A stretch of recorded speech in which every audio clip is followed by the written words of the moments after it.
Oi, pessoal, tudo bem com vocês? Eu sou a Luana, sejam bem-vindos a mais um vídeo aqui do Conhecimento Nerd e hoje eu vou falar sobre a Roma Antiga. Como vocês já sabem, aqui no canal já tem uma aula falando sobre a Roma, mas foi só sobre os dois impérios, a monarquia e a república, então hoje eu trouxe um tema mais abrangente da Roma, que é a Roma Antiga, onde eu vou falar onde ela surgiu, um pouquinho dos impérios também. Vou falar características, um pouco da cultura, da sociedade, os períodos históricos. Vou falar sobre as guerras púnicas também. Então, se preparem que hoje a aula vai ser bem mais completinha. Então, bora lá? Enfim, gente, vamos começar falando o quê? A Roma Antiga ela surgiu lá na Península Itálica e ela era uma cidade bem pequenininha lá nas margens do rio Tibre, que passou por um vasto império que dominou grande parte da Europa, e também do norte da África e do Oriente Médio. A história da Roma Antiga, né, ela se desenvolveu em três períodos principais: a monarquia, a república e o império. Elas formaram um dos maiores impérios da antiguidade, marcados pela urbanização, expansão territorial e pelo domínio do Mediterrâneo, ok? Então, esses três períodos formaram um dos maiores impérios da antiguidade, marcados pela urbanização, pela expansão territorial e pelo domínio do mar Mediterrâneo, ok? Então, no início, a monarquia ela teve três reis latinos e etruscos, mas o governo ele passou para uma república aristocrática que se tornou um império autocrático, ok? A cultura da Roma, né, daquela monarquia, daquele governo, foi influenciada por elementos gregos e etruscos, que são muito evidentes na literatura, na arte e na religião, enquanto a sociedade era hierarquizada, dividida entre patrícios, plebeus e escravos. Como eu já falei na aula de Roma, naquela aula básica de Roma, a sociedade ela era hierarquizada, que era dividida entre grupos principais. E os primeiros grupos divididos lá na hierarquia deles eram os patrícios, que eram os donos das terras e tudo. Eram os plebeus, que eram mais como cidadãos, mas que não tinham tantos direitos assim. E os escravos, que eram os trabalhadores das lavouras, de toda aquela história lá daquele pererê e parará, certo? Então, segundo a lenda, a Roma ela foi fundada em 753 a.C. pelo Rômulo após uma disputa com seu irmão Remo. Vocês conhecem a lenda do Rômulo e do Remo? Se não, vocês podem pesquisar com o site História do Mundo, que eu recomendo muito, porque boa parte dos meus estudos de história vem daquele site que eu adoro demais, ou então do Brasil Escola, que também tem muitos conteúdos maravilhosos. Historicamente, a fundação de Roma envolveu tribos latinas e sabinas, que formaram uma comunidade na região do Lácio. Então, se vocês querem saber mais sobre essa lenda, né, do Rômulo e do Remo, vocês podem me pedir aqui nos comentários para fazer uma aula sobre, ok? A civilização romana formou um dos maiores impérios da antiguidade e era organizada em uma hierarquia rígida.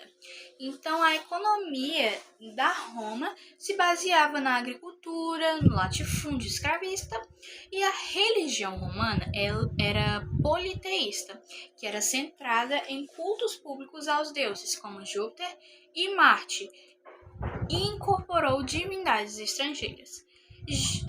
Eu vou continuar falando aqui sobre o cristianismo, que foi uma A religião que emergiu do Império foi oficializada lá no século IV pelo imperador Constantino.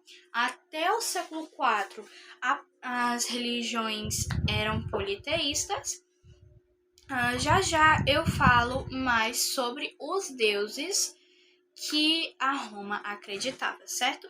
Então, ao expandir as fronteiras em todo o Mediterrâneo, a Roma ela formou um vasto território com províncias ligadas por um sistema de estradas que era muito eficiente e que eu, particularmente, acho muito interessante. Então, durante a monarquia, que foi lá de 753 de 753 a.C.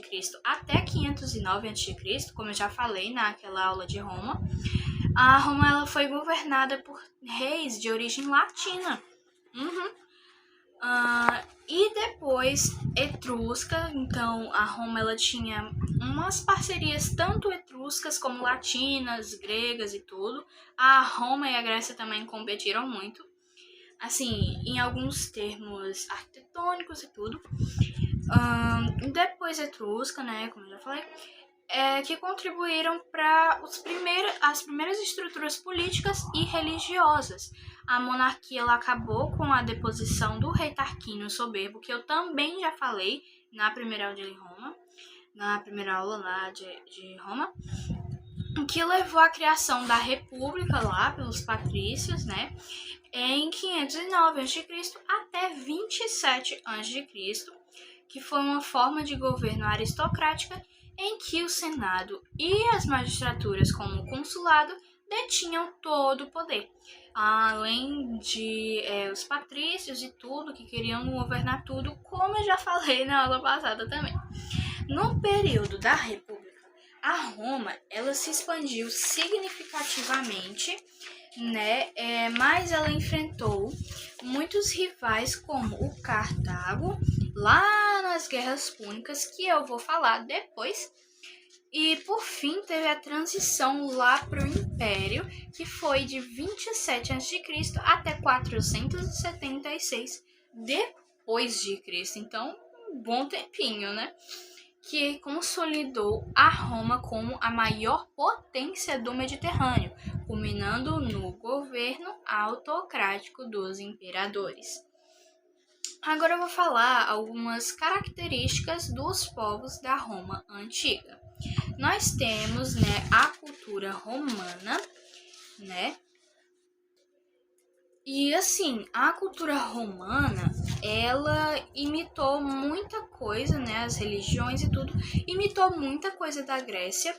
Eu até peguei alguns deuses romanos aqui, ó, para mostrar para vocês como são os reis da Roma e como é na religião da Grécia, para vocês verem, né, deuses que são semelhantes, né, são praticamente os mesmos deuses, mas com outros nomes dependendo da religião e do local, certo? Me desculpa pela letra feia, beleza? Agora, a economia romana, ela meio que se baseava mais na agricultura, né? Na agricultura de subsistência, mas a expansão territorial também trouxe riquezas e escravos, consolidando lá o latifúndio escravista, ok? A Roma dominou rotas comerciais lá no Mediterrâneo. O Mediterrâneo ele era assim, um território que tinha muitas transações comerciais e assim eu acho que a Roma era muito beneficiada pela localização deles, que eram ali uma rota para o comércio maravilhosa, né? Ela dominou rotas comerciais lá no Mediterrâneo, trocando produtos como azeite, o vinho, os grãos, com regiões sob seu domínio e além das fronteiras que ela tinha, né? A política do pão e circo, com distribuição de trigo e entretenimento público, foi implementada para poder controlar a plebe urbana empobrecida e evitar revoltas. Como é que funcionava essa política do pão e circo? A assim,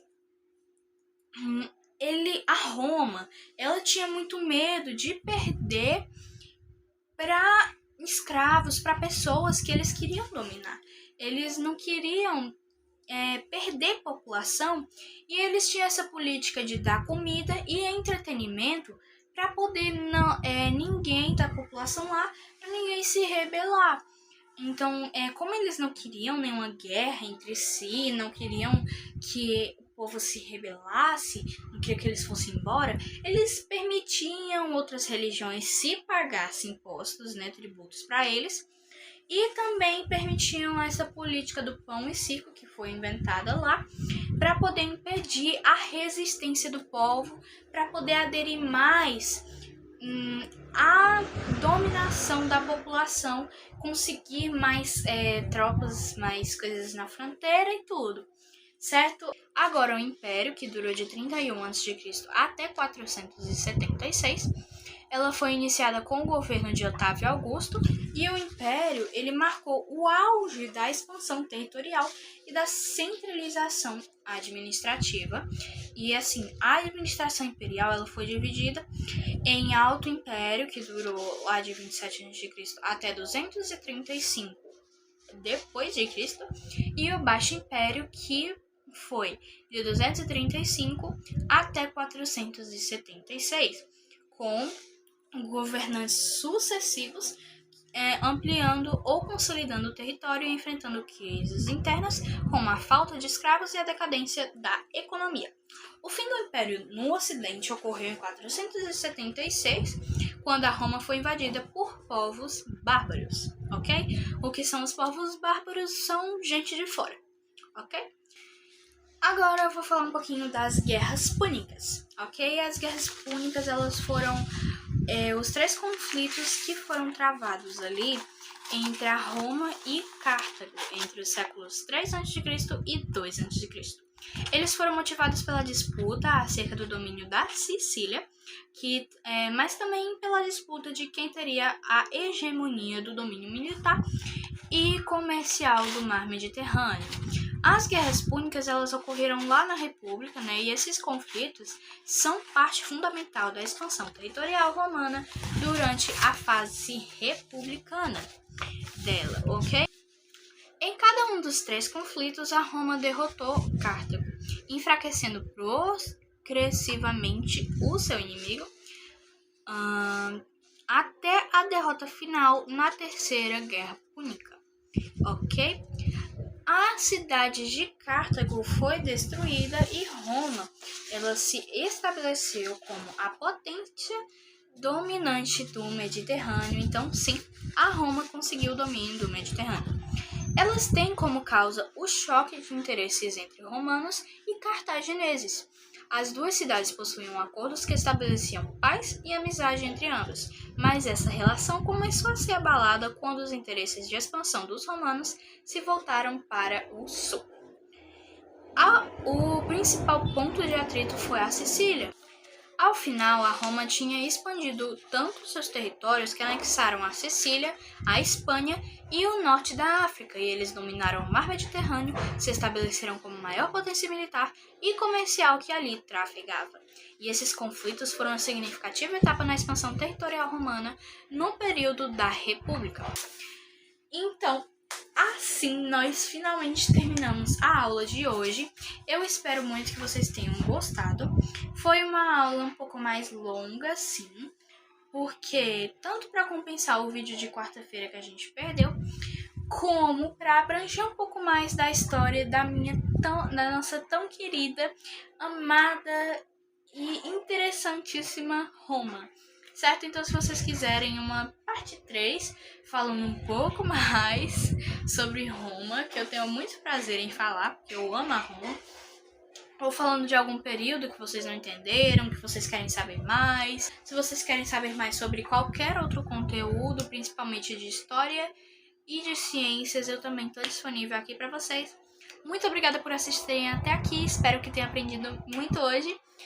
Um beijo, vejo vocês no próximo vídeo e tchau, tchau!